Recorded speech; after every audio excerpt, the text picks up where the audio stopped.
함께 하나님의 말씀 보도록 하겠습니다. 시편 1편 1절에서 6절 말씀입니다. 시편 1편 1절에서 6절 말씀입니다. 하나님의 말씀을 들으십시오. 복 있는 사람은 악인들의 꾀를 따르지 아니하며 죄인들의 길에 서지 아니하며 오만한 자들의 자리에 앉지 아니하고 오직 여호와의 율법을 즐거워하여 그의 율법을 주야로 묵상하는도다. 그는 시냇가에 심은 나무가 철을 따라 열매를 맺으며 그 잎사귀가 마르지 아니함 같으니 그가 하는 모든 일이 다 형통하리로다. 악인들은 그렇지 아니함이요 오직 바람에 나는 겨와 같도다. 그러므로 악인들은 심판을 견디지 못하며 죄인들이 의인들의 모임에 들지 못하리로다. 무릇 의인들의 길은 여호와께서 인정하시나 악인들의 길은 망하리로다. 아멘. 네, 저는 오늘 말씀의 뿌리 박은 기도라는 제목으로 함께 말씀을 나누도록 하겠습니다. 시편 1편은 시편 중에 첫 시편이고 또 시편 23편과 더불어서 가장 많이 알고 있는 시편이기도 합니다. 팀 켈러 목사님께서 성경의 기도에 관해서 알려주는 두 자료를 이야기할 때 신약에는 주기도문이 있고 구약에는 시편이 있다라고 이야기합니다. 시편의 구약의 신약의 주기도문이 기도가 무엇인지 알려준다면 시편은 직접적인 시의 내용, 기도의 내용을 우리에게 알려주면서 하나님께 부르짖은 그 기도의 내용들이 시로 실려 있으면서 우리가 어떻게 기도해야 하는가, 어떤 심정으로 하나님께 부르짖어야 하는가를 가장 잘 보여주는 성경이 시편이라고 이야기합니다. 그러면 이 시편은 우리에게 기도를 알려주는 성경책인데 그 시편의 처음이 어떻게 되어 있는가가 참 중요한 것 같습니다. 이 시편의 처음, 시편 1편은 기도에 대해서 이야기하며 시작할 것 같은데 말씀에 대해서 이야기하며 시작합니다. 말씀의 묵상에 대해서 이야기하면서 시작한다는 것입니다. 그러니까 기도라는 것이 말씀과 어떻게 연결되는지 가장 잘 보여주는 것이 바로 시편 1편의 기도입니다. 주기도문에 하나님의 뜻이 하늘에서 이루어진 것처럼 땅에서도 이루어지게 해달라는 것처럼 하나님의 뜻과 우리의 기도를 주기도문이 연결시키고 있습니다. 마찬가지로 시편 1편도 하나님의 말씀과 우리의 기도를 연결시키고 있습니다. 시편 1편은 복 있는 사람에 대해서 이야기합니다. 복 있는 사람을 대해서 이야기할 때 1절에는 그렇지 않은 사람, 그러니까 복 있는 사람은 이런 사람이 아니다 라고 이야기를 하고 이런 행동을 하지 않는다라고 이야기하고 2절에는 복 있는 사람은 이런 사람이다 이렇게 한다라고 이야기합니다. 이 복 있는 사람이 하지 않는, 복이 있도다 이런 사람이요, 복 있는 사람이 하지 않는 행동 세 가지가 있는데요. 악인들의 꾀를 따르지 아니하고 죄인들의 길에 서지 아니하며 오만한 자들의 자리에 앉지 아니하는 것입니다. 이 악인들의 꾀, 죄인들의 길, 오만한 자들의 자리는 이게 점층식으로 되어 있다는 걸 알 수 있습니다.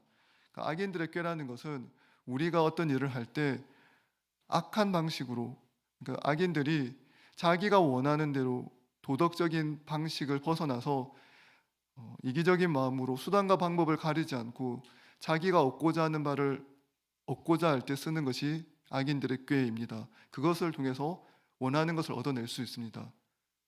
그러한 일들이 반복이 되면 이런 악인들의 꾀가 내 삶을 더 윤택하게 한다는 걸 알게 됩니다. 그래서 경로가 생깁니다. 그게 죄인들의 길입니다. 처음에는 악인들의 꾀로 시작되었으나 그것들이 가져다 주는 유익이 점점 많다는 걸 알게 되면서 그 길이 고정이 됩니다. 그러니까 그 길로 계속 행하게 되는 것이죠. 한 번 하던 악인들의 꾀가 점점 많아지면서 죄인들의 길이 됩니다. 마지막 종착점은 어디일까요?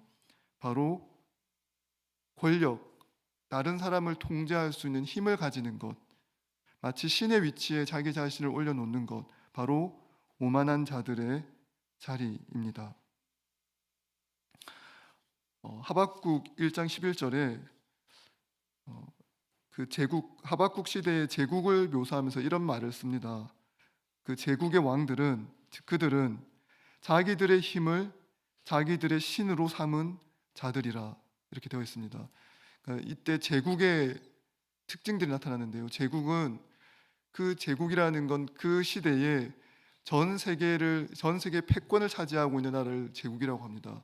따라서 그 제국이 가지는 힘은 마치 신의 힘과 같아서 제국의 질서와 그 제국에서 우리에게 주는 그 유익에 철저히 복종하면 더 많은 복을 가져다 줍니다.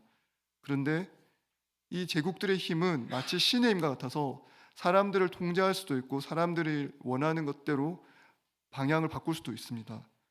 이 1절에 나오는 오만한 자들의 자리라는 것이 단순히 행동을 오만하게 한다, 다른 사람들에게 교만하게 행동하고 자기 자랑을 한다의 정도가 아닙니다. 이 오만한 자들의 자리라는 것은 결국 인간의 내면 속에 가장 이루려고 하는 그 대상의 근본적인 모습, 실체를 우리에게 보여주고 있습니다. 사람들은 오만한 자들을 보면 대부분 싫어합니다. 누구도 내 옆에 오만한 자를 두고 싶어 하지 않습니다. 그 오만한 자가 힘을 가지고 있고 그 오만한 자가 많은 돈과 권력을 가지고 있어서 내 삶을 통제하고 관여하면 그 통제에서 벗어나고자 합니다. 그런데 도무지 그 통제를 벗어날 수 없다면 사람들은 무슨 생각을 하냐면 이제 내가 그 통제를 받던 입장에서 내가 누군가를 통제하는 입장에 서고 싶어 합니다. 그러므로 이 세상에 있는 많은 사람들은, 이 세상에 있는 절대 다수의 사람들은 사실 다 저마다의 꾀가 있고 그 꾀가 굳어진 자기만의 경로가 있고 그 경로의 끝에 자기가 이루고자 하는, 자기가 인생에서 마침내 이루고자 하는 자기만의 욕망과 열망의 끝이 있습니다. 그 모든 것을 포함하는 말이 악인들의 꾀, 죄인들의 길, 오만한 자들의 자리입니다. 이것이 복 있는 사람이 따르지 않는 삶의 모습입니다. 두 번째, 그렇지 않은 모습인데, 그런 모습, 복 있는 사람의 특징을 가장 잘 보여주는 모습은 2절입니다. 오직 여호와의 율법을 즐거워하여 그의 율법을 주야로 묵상하는 자입니다. 복이 있도다 이 사람이여, 그는 여호와의 율법을 즐거워하고 그의 율법을 주야로 묵상하는 자라고 이야기합니다. 이 여호와의 율법은 단순히 모세오경 10계명 정도를 이야기하는 것이 아니라 선지자와 모든 성경의 말씀들을 다 통칭하는 것입니다. 그러니까 여호와의 율법을 다른 말로 하면 하나님의 뜻이고, 하나님의 뜻이 기록되어 있는 성경 말씀을 주야로 묵상하고 즐거워하는 것입니다. 왜 주야로 묵상하고 즐거워할까요? 왜 하나님의 말씀을 주야로 묵상하려고 할까요? 그것은 하나님의 말씀을 따르고 하나님의 말씀이 내 삶 속에서 이루어지는 것이 그 어떤 것보다 소중하다는 것을 알고 있기 때문에 그렇습니다. 이 세상을 살아가다 보면 악인들의 꾀를 따르지 않는 것 같으나 저마다 우리는 꾀를 내고 있음을 알게 됩니다. 우리가 이루고자 하는 욕망들이 다 있습니다. 내 삶 속에서 하나님의 뜻이 이루어지는 것보다 나의 욕망과 나의 생각, 내가 성취하고 싶은 바, 그것을 이루고자 하는 것이 우리의 삶의 모습입니다. 그래서 이 2절에 나오는 여호와의 율법을 즐거워하고 그의 율법을 주야로 묵상한다는 이 말씀은 단순히 성경을 많이 읽는다라는 것에서 그치는 것이 아니라 그 말씀을 기뻐하고 그 말씀이 이루어지는 것을 이야기하는 것입니다. 이 말씀을 깊이 묵상하는 자에게 요구되는 것이 바로 복입니다. 여기서 우리는 복 있는 사람의 복이 무엇인가를 좀 정리하고 넘어갈 필요가 있습니다. 복 있는 사람이 받는 복은 무엇일까요? 단순히 물질적인 복도 있을 것이고 많은 좋은 관계적인 복도 있을 수 있을 것입니다. 성경에서 복이 있다라고 이야기할 때 이 복은 하나님과의 친밀한 관계를 이야기합니다. 하나님과 친밀한 관계 속에서 하나님을 기뻐하고 하나님의 무한하신 사랑을 받으며 그 사랑에 기뻐하고 감격하고 그 사랑 안에서 하나님이 주시는 것들을 누리며 살아가는 것이 복 있는 자입니다. 단순히 물질이 많다, 단순히 힘이 세다, 단순히 원하는 성취가 이루어진다, 그것을 복 있는 사람이라고 하면 그 복 있는 사람은 2절의 삶을 추구하는 것이 아니라 1절의 삶을 추구하는 것이 훨씬 좋을 수 있습니다. 꾀를 내고 그 꾀가 가장 잘 이루어질 수 있는 삶의 경로를 만들고 그것들이 반복 숙달되어서 내가 그토록 얻고자 한 가장 높은 자리, 오만한 자의 자리, 그 자리에까지 이루는 것, 그게 사람들이 원하는 복 있는 자, 꿈꾸는 삶일 수도 있습니다. 근데 성경이 말하는 꿈꾸는 삶, 복 있는 삶은 그것이 아니라 하나님과의 친밀한 관계 속에 하나님의 사랑과 은혜를 누리는 것입니다. 세상에는 세 가지 부류의 사람이 있다라고 합니다. 첫 번째는 인격적이면서 사랑이 무한한 하나님이 있다고 믿지 않는 사람입니다. 두 번째는 하나님이 사랑의 하나님이라고 믿지만 그 사랑을 경험하지 못한 사람입니다. 세 번째 사람은 하나님의 사랑을 알고 체험하는 사람입니다. 오직 여호와의 율법을 즐거워한다. 이건 하나님의 사랑을 체험하는 사람이 할 수 있는 표현입니다. 율법을 주야로 묵상합니다. 달달 외웁니다. 그 말씀을 매일 읽습니다. 그러나 그 읽는 말씀이 그 사람 안에 그 무엇도 만들어내지 못한다면, 그 어떤 기쁨도 만들어내지 못한다면 그 사람은 즐거워할 수 없습니다. 우리가 하나님을 안다라고 이야기하고 지식적으로 안다고 하나 그 사랑을 경험하고 누리지 못한다면, 그렇다면 그는 하나님께서 주시고자 하는 복을 누리지 못하는 사람이고 그 복을 낭비하는 사람이 될 것입니다. 마틴 루터가 성경 묵상에 대해서 이야기할 때 이렇게 이야기합니다. 나는 항상 기도하기 전에 성경의 어떤 내용을 묵상한다. 그리고 그 말씀이 내 마음을 뜨겁게 할 때까지 묵상한다. 하나님께서 무엇을 말씀하시는지 듣고 깊이 생각하고 묵상한 후에 기도한다. 그러면 내 마음이 따뜻해지고 내 영혼이 반응하게 된다. 여러분 어떻게 기도하십니까? 성경에 많은 기도자들은, 또 종교개혁자들은 우리에게 기도를 가르쳐주면서 말씀을 붙들고 말씀과 함께 기도하라고 합니다. 단순히 이 말씀이 성경 몇 구절을 읽고 기도하라는 것이 아니라 말씀이 우리에게 비춰주는 빛, 말씀이 우리에게 주는 즐거움, 그 즐거움과 희열을 안고 기도하라는 것입니다.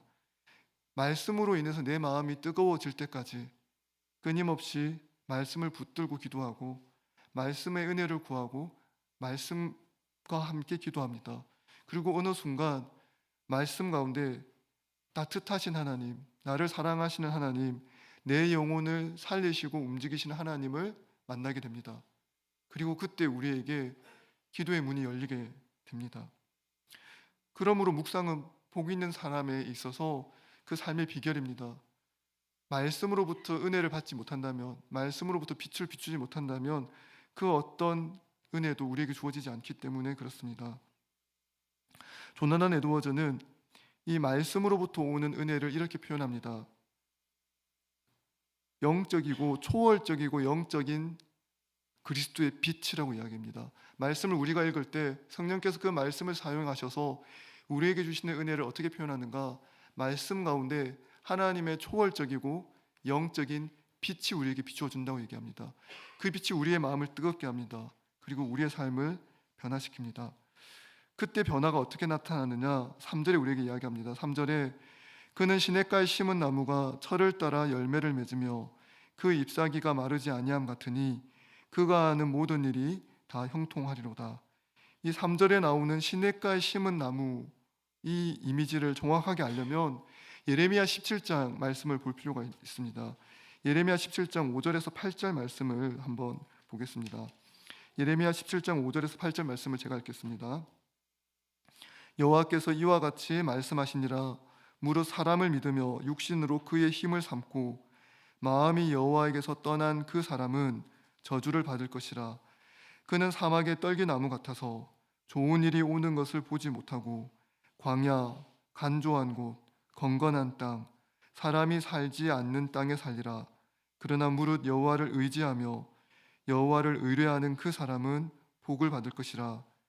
그는 물가에 심어진 나무가 그 뿌리를 강변에 뻗치고 더위가 올지라도 두려워하지 아니하며 그 잎이 청청하며 가무는 해에도 걱정이 없고 결실이 그치지 아니함 같으리라.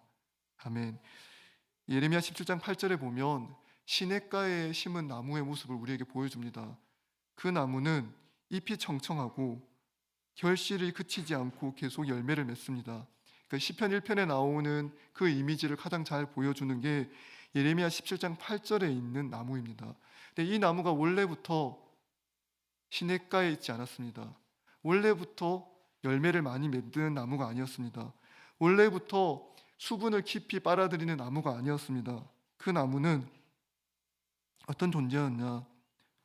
사람을 믿고 자기의 힘을 믿고 마음이 여호와에게서 떠난 그 사람 저주를 받을 것이다. 마치 그와 같은 사람이었습니다. 사막의 떨기나무와 같았습니다.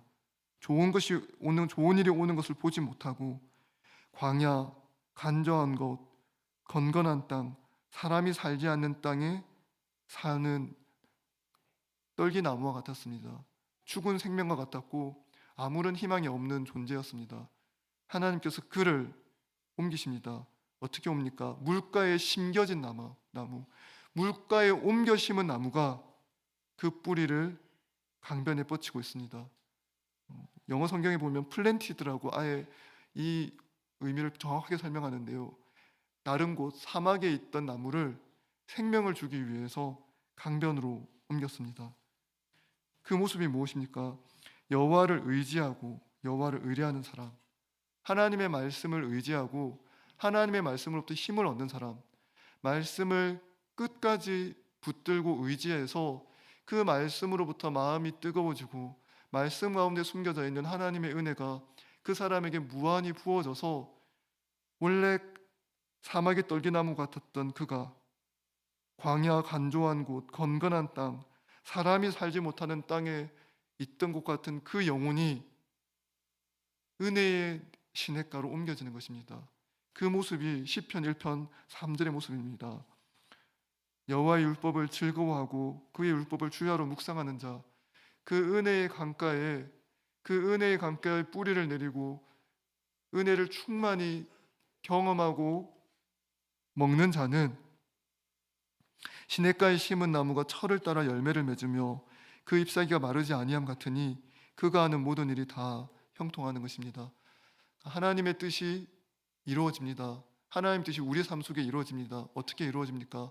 하나님께서 비인격적으로 그냥 자기의 뜻을 기계적으로 강권적으로 이루는 것이 아니라 하나님과 우리가 인격적인 관계 속에서 사랑의 관계 속에서 그 뜻이 이루어지기를 원하십니다. 그래서 우리는 하나님을 즐거워하고 하나님의 말씀 듣기를 즐거워하고 그 말씀을 들어서 주야로 묵상합니다. 제가 예전에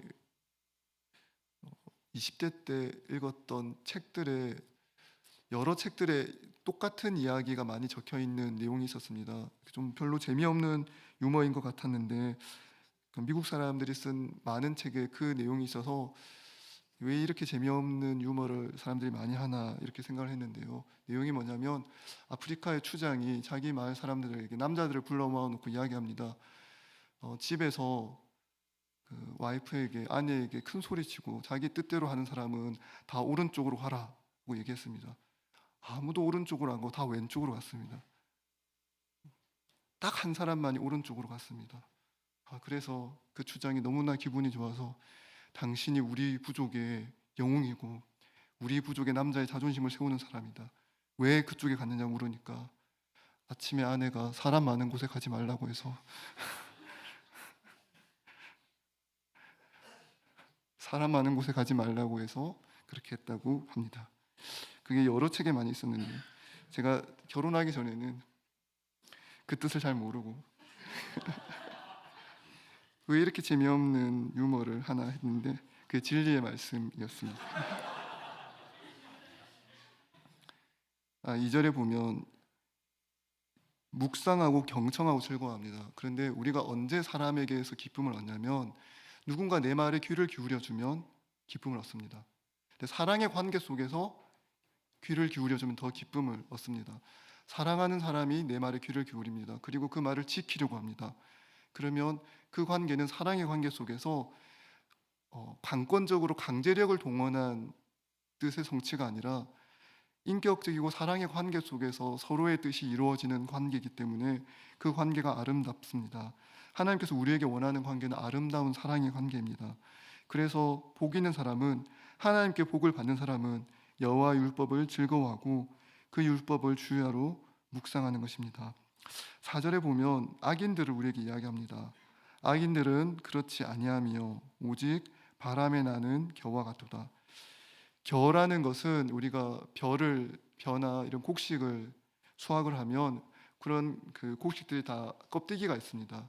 그래서 우리가 그 알곡을 얻기 위해서는 그 껍데기를 제거해야 되는데, 그 껍데기를 제거하기 위해서 옛날처럼 지금처럼 탈곡기가 없던 시대에는 다 그러니까 마당을 만들어서 타작 마당에서 이 타작을 해서 그 껍데기가 다 날아가게 만듭니다. 그때 날아가는 껍데기를 부르는 말이 겨입니다.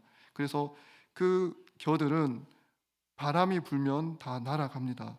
여기선 첫 번째 의미는 그 바람에 나는 겨가 그 타작 마당의 타작질을 견디지 못하고 다 날아간다는 거죠. 무거운 것은 밑으로 떨어지고 가벼운 겨는 다 날아간다는 것입니다. 또 다른 의미도 하나가 있다고 생각합니다. 저는 항상 바람에 나는 겨의 이미지를 생각할 때마다 그 바람이 많이 불 때 그 겨가 어떻게 날아갈 건가를 많이 생각해 봅니다. 영어로서 바람에 나는 겨를 체프라고 하는데요. 혹시 공군에서 갔다 오신 분들은 알 건데, 이 전투기에서 그 체프라는 걸 발생합니다. 그게 뭐냐면 그 다른 적국의 전투기가 우리를 향해서 그 미사일을 쏘면 체프를 쏘게 되어 있습니다. 체프를 쏴서 그 미사일이 다른 곳을 향하도록 하고, 또 하나는 뭐 레이더를 피하기 위해서 적국의 레이더 무기를 피하기 위해서 흩어뿌리는 게 공중에 흩어뿌리는 걸 우리가 체프라고 합니다. 근데 그 체프는 진짜가 아니죠. 진짜는 따로 있는데 가짜를 만들어내는 게 체프입니다. 바람에 나는 겨의 움직임을 한번 보시면 가볍기 때문에 이리저리 움직입니다. 살아있는 것 같습니다. 근데 살아있지 않습니다. 사람들은 주목받기를 원하고 무엇인가 살아있는 것처럼 살기를 원합니다. 그런데 진정 살아있는 생명을 붙드는 것이 아니라 바람에 나는 겨, 이리저리 흔들리는데 도무지 생명은 없는데 사람들이 볼 때 움직이는 것처럼 보이는 그것을 추구할 때가 많이 있습니다. 그러나 5절 보십시오. 이 바람에 나는 겨가 그 타작질을 견디지 못하고 이리저리 날아가는 것처럼, 그러므로 악인들은 심판을 견디지 못하며 죄인들이 의인들의 모임에 들지 못할 것입니다.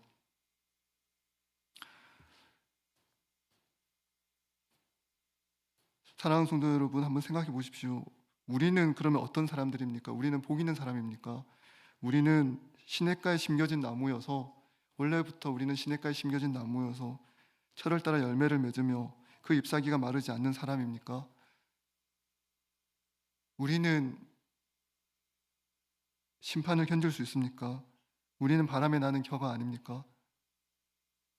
우리도 바람에 나는 겨였습니다. 우리가 죄인이었습니다. 우리도 우리의 심판을 견딜 수 없었습니다.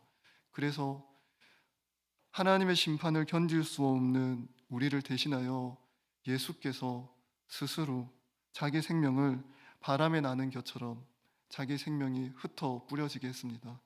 십자가에서 예수님은 죄를 향한 타작질, 그 죄인을 향한 타작질, 죄인이 맞아야 할 그 타작질을 예수께서 대신 당하심으로 스스로 바람에 나는 겨처럼 그의 몸이 찢기고 그가 피 흘리며 그가 우리를 대신해서 견딜 수 없는 심판, 악인들이 도무지 견딜 수 없는 그 심판, 죄인들이 결코 들어올 수 없는 그 의인들의 모임에 우리가 들어올 수 있게 하기 위하여 예수께서 바람에 나는 겨가 되셨고, 예수의 몸이 바람에 나는 겨처럼 이리저리 흩어지고 피 흘리셨습니다. 우리는 어떻게 복 있는 사람이 됩니까? 예수께서 하나님의 뜻을 이 땅에서 이루기 위해서 그 하나님의 뜻을 주야로 묵상하고 하나님의 뜻을 기뻐하고 즐거워하여 그 기쁘신 뜻대로 자기 몸을 버리시고 죽음의 자리로, 십자가의 자리로 걸어가신 것입니다. 그리고 예수께서 십자가에서 자기 몸이 찢기셨습니다. 그가 피 흘리셨습니다. 이를 통하여 우리가 의인들의 모임에 들어가게 됩니다. 6절에 무릇 의인들의 길은 여호와께서 인정하시나 악인들의 길은 망하리로다는 오직 예수께서 우리를 위하여 흘리신 피를 통하여 이루어진 일입니다. 우리는 원래 망하는 삶이었습니다. 우리는 원래 여호와 하나님께 인정받는 삶이 아니라 망한 삶, 우리가 망해야 하는데 예수께서 망하셨습니다. 우리가 망해야 하는데 예수께서 십자가의 그 자리에서 피 흘리시고 타작질 당하시고 고통을 당하심으로 우리를 의인들의 모임으로 인도하시고 여호와께서 인정받는 삶, 여호와께로 인정받는 삶, 사막에 버려진 나무가 시냇가에 옮겨진 나무로 살아갈 수 있도록 예수께서 우리를 위하여 대신하신 것입니다.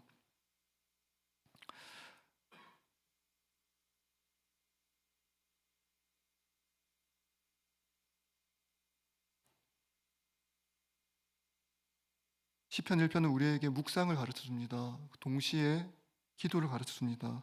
그리고 그 기도가 말씀의 육신이 되어 우리에게 오신 예수님을 향하게 우리를 인도합니다. 우리의 모든 묵상은 결국 예수 그리스도의 십자가를 향하고 그리스도를 향하고 그리스도의 희생을 향하게 되어 있습니다. 그 희생을 통해서 우리를 변화시킨 예수 그리스도, 우리를 죄인의 자리에서 스스로 꾀를 내고 스스로 길을 만들고 스스로 오만한 자들의 자리에 앉기 위해서 몸부림치고 있는 우리의 죄악을 주께서 우리를 대신하여 피 흘림으로 용서하여 주시고 우리가 받아야 할 형벌들을 대신 받으심으로 우리를 의인들의 모임에 인도하여 주신 것입니다. 그러므로 시편 1편을 읽으실 때 예수 그리스도를 바라보십시오. 예수 그리스도를 깊이 생각하십시오. 그리고 주야로 말씀을 묵상하고 여호와의 율법을 즐거워하여 주님께 더욱더 기도하는 우리가 되기를 소원합니다.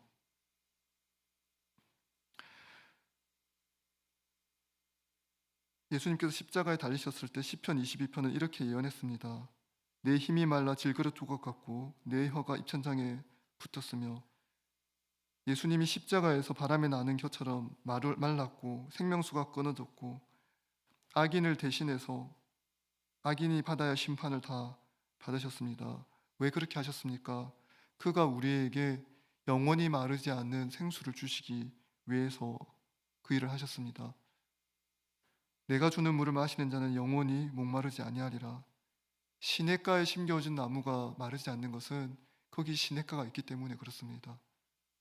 예수께서 스스로 그 물을 주시기 위해서 내가 주는 물은 영원히 마르지 않기 때문에 그 마르지 않는 물을 주시기 위해서 그 시냇가가 되시기 위하여 그가 피 흘리시고 그가 형벌을 받으셔서 우리에게 생명의 물을 주셨습니다. 그러므로 이제 율법은 정죄가 아니라 우리의 기쁨이 됩니다. 죄인을 향한 심판의 말씀이 그 죄인을 향한 심판을 대신하신 예수 그리스도를 통해서 우리에게 생명의 말씀이 되는 것입니다. 사랑하는 성도 여러분, 시편 1편은 우리에게 묵상을 이야기합니다. 그 묵상을 통해서 하나님을 더욱더 기뻐하고 사랑하시는 저와 여러분이 되기를 소원합니다. 여호와의 율법을 주야로 묵상하고 여호와를 즐거워하는 저와 여러분이 되기를 소원합니다. 그 묵상의 끝에 그리스도의 십자가가 있고 그 그리스도의 십자가의 보혈이 있고 영원히 목마르지 아니하는 샘물이 되시고 시냇가가 되어 주신 예수 그리스도를 바라보는 저와 여러분이 되기를 소원합니다.